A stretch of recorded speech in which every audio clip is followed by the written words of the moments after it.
Bonjour à toi cher spectateur, Triple X Reactivated de DJ Caruso est tout de même le troisième volet de la saga Triple X initiée en 2002 par Rob Cohen. Ce qui veut dire que ça doit marcher au fond ces films. L'histoire, alors que Gibbons vient de mourir écrasé par un satellite dans un bar alors qu'il était en rendez-vous avec Neymar, l'agent Xander Cage alias X va être réactivé par la NSA pour retrouver une petite boîte qui servirait à contrôler des satellites et à les faire s'écraser sur Terre par un groupe de hackers qui veulent, visiblement, d'après eux, tuer le plus de monde possible. D'après eux. Oui, il y a de la nostalgie. Oui, l'année dernière l'a bien prouvé. Alors après, est-ce que Triple X Reactivated était une suite nécessaire? Non. Est-ce que c'est un bon film? Non plus. C'est plutôt un mauvais film d'ailleurs, Triple X Reactivated. Mais c'est un film jubilatoire. C'est le genre de film devant lequel on prend un pied monumental et on s'éclate. Et parfois, ça suffit juste à sauver un film et à nous donner envie de rester devant, de l'apprécier, de le regarder, et peut-être par moments de rigoler, parce que c'est un nanar, parce que c'est un film qui est con, parce que c'est un film qui est régressif, mais qui s'assume en tant que tel. Et parfois, ça suffit à emmener un long métrage. Ça suffit à emmener un long métrage parce que le scénario, donc basé sur les personnages de Rick Wilkes et écrit par F. Scott Mosier, a l'avantage de savoir qu'il est con. Genre du début à la fin.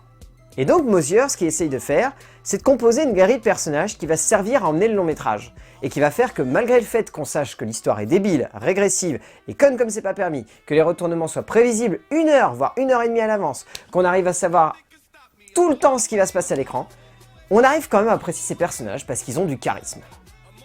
Et là-dessus, on ne peut pas vraiment reprocher grand chose à Scott Mosier. Il a réussi à créer des personnages qui ont du charisme et qui arrivent à emmener le métrage sur la longueur. Qui, parfois, sont crétins, parfois sont extrêmement clichés, mais qui sont terriblement attachants. Et donc, dès qu'ils arrivent à l'écran et dès qu'ils agissent, on a envie de les apprécier. En même temps, ils sont un peu la seule raison pour laquelle on va voir le long métrage, parce que pour le reste, le film est vraiment débile. Genre, toute la narration n'a aucun sens et part parfois dans des directions qui sont complètement incohérentes. Les personnages, ce qui peut être intéressant, c'est leur jeu au niveau de l'échiquier, on va dire, entre le bien et le mal. C'est-à-dire qu'il y a pas mal de jeux là-dessus, ce qui rend l'ensemble assez intéressant et ce qui permet de donner lieu à 2-3 scènes qui sont plutôt fun. Mais ça suffit pas à vraiment faire s'envoler le long métrage vers des sommets, on va dire, simplement de divertissement fun. C'est vraiment trop con en fait pour réussir à nous convaincre. Et c'est ça en fait qui pose problème, c'est qu'au bout d'un moment, ok, on veut bien mettre notre cerveau sur off, on veut bien apprécier un film pour ce qu'il est et pas chercher à l'analyser ou à lui donner un sens. Mais quand même, construire un minimum sa narration pour amener des retournements qui sont cohérents avec l'ensemble du récit, c'est la base pour faire en sorte qu'on trouve un long métrage quand même fun, malgré le fait qu'il soit con. Au niveau de la mise en scène, alors DJ Caruso, plus connu pour avoir fait le film Paranoïaque avec Shia LaBeouf en 2007, c'est la première fois qu'il passe au blockbuster, et sa mise en scène est extrêmement bancale. Il y a plein de bonnes idées, à côté de plein d'idées catastrophiques. Ce mec-là ne sait pas filmer l'action sur le qui-vive. Il arrive à filmer les scènes d'action lorsqu'il doit les chorégraphier avec densité et ampleur, lorsqu'il doit y avoir quelque chose d'extraordinaire qui va se passer dans le cadre. Mais lorsque on est sur une petite baston, par exemple, ou sur une fusillade, DJ Caruso, il a énormément de mal à rythmer ses séquences, et il sert du montage pour absolument appuyer la dynamique de l'action qu'il y a au sein du cadre. Or, le problème, c'est que le montage fait extrêmement surcuté. Et on n'a pas le temps d'apprécier, alors que le mec, il a quand même Tony Jaa et Donnie Yen, deux mecs qui sont à la fois acteurs et cascadeurs, devant sa caméra. Donc il pourrait se permettre de laisser son cadre, mais faire des plans monumentaux où on les verrait se bastonner comme des porcs. Or, malheureusement, pour un film où la base, c'est le sport extrême, et donc sur le sport extrême, la densité d'un mouvement et l'ampleur de celui-ci, et surtout le côté gargantuesque justement des actions qu'il peut y avoir, Caruso il déçoit là-dessus.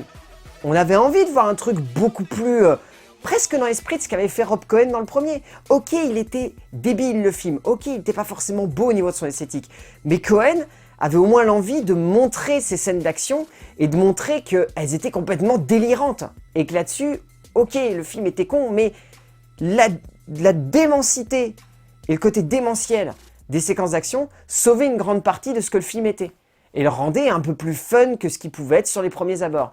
Alors là, Caruso, voilà. Par contre, il y a des plans, enfin ils sont géniaux. Le plan qu'on voit dans la bande-annonce où il y a Vin Diesel qui sort du fond de l'avion et qui saute et qui sort de l'avion avec l'avion qui pète derrière. Dans le film, ça rend super bien, quoi. C'est le genre de plan jubilatoire qui suffisent parfois à sauver un film. Là, c'est clairement le cas. Mais il manque ce petit plus qu'aurait pu apporter Caruso et qui l'amène pas, malheureusement.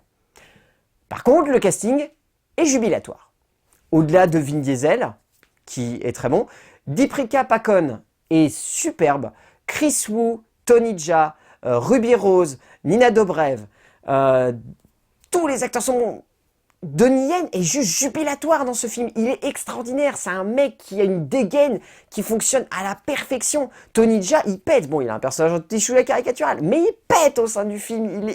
Ils sont géniaux, ils sont tous géniaux. Le casting fonctionne sur le fun. Et là-dessus, ça marche.